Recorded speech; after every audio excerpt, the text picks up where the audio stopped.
Ponzinibbio is in blue. Lee is in red. Here we go. And one thing about Ponzinibbio, he's always had a fantastic jab. One of the guys in mixed martial arts that fights behind that jab and really batters and bruises up the face before he starts letting those right hands fly that you saw him put out Neil Magny with, and hurt Gunnar Nelson before finishing him with a left jab that ended the night for him. He's got super quick hands, very, very fast. And you can see with all of this movement here, they're both just trying to get a bead on each other, seeing where they can throw those punches where the energy won't be wasted, because once they go, they go. This is the moment in a fight, Dan, and you can speak to this too, where you're just nervous. I mean, you don't know if the guy's going to punch you, kick you. You're kind of trying to figure out how fast he is. It is such a nerve-wracking moment until someone hits the other guy. Then you're like, okay, here we go. It's exactly it. That first shot is kind of a relief, isn't it? It's like, oh, okay. Well, I ain't as bad as I thought it was going to be. Ponzinibbio 28-3. He's had a lot of medical issues over the past few years. Had a bone infection that caused some complications, then was hospitalized.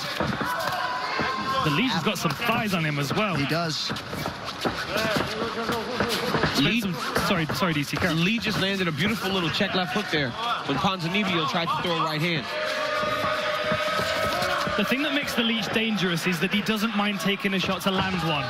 He's going to have to do that against Ponzinibbio because I feel like he's got the more direct, faster punches. But the Leach will certainly wade his way into range and start cracking him with big hooks if he leaves himself in risk. Well, to this point, Lee is out ahead of him. You know, a little more active landing, doing a good job of keeping Ponzinibbio on his heels. And again, it might take Ponzinibbio a little bit of time to get reacclimated to the octagon, get his feel. I know we spoke about ring rust earlier, but I mean, if you're talking about a guy that may be a prime candidate for ring rust, it is Santiago Ponzinibbio. Oh, for sure. And the amount of time he spent thinking about returning to the UFC, he's built this moment up in his head. That's going to give you a little anxiety going in there because you want to perform. You want to show people that that win streak you were on is deserved. And he's told everyone what he's going to do, too. So he's put a lot of pressure on himself to perform at a high level. Ponzinibbio does work for us on the commentary team on the Spanish side, and he feels like that has sort of been a saving grace to be around the sport, immersing himself in it. But he feels like for the Leach, this was a mistake, accepting this fight against him. We shall see. Lee has done a good job. Lee, man. Yep, sorry, John. Lee has done a good job of just keeping his hands moving. So Ponzinibbio has not figured out how to enter range yet and get close to Lee. And there is an awkwardness to the movement of Lee as well. You can see how he's constantly shifting his head from side to side.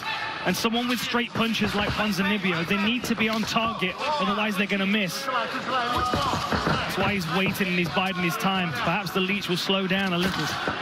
You can't miss against a guy like Lee either, because if you miss and you're out of position, he will throw one of those looping left hooks and the right hand over the top, and he can end your night. Nice inside low kicks as well from Jingliang. Just touching him. You can see some redness, though, on the thigh. Notice his hands never stop moving, though. Look at his hands. They're constantly just moving, keeping Ponzinibbio aware that something may come, even though he's not throwing.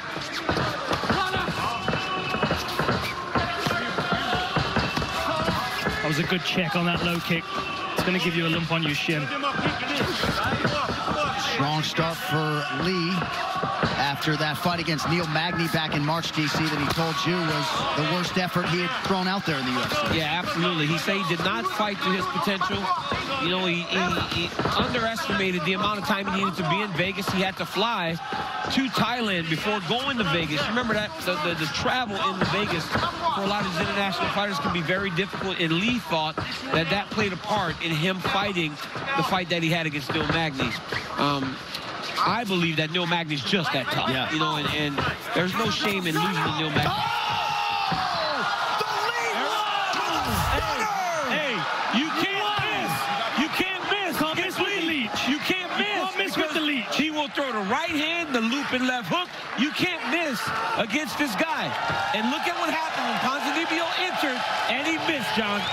Wow, are the dogs barking tonight? Lee Jingliang with a rude welcome back.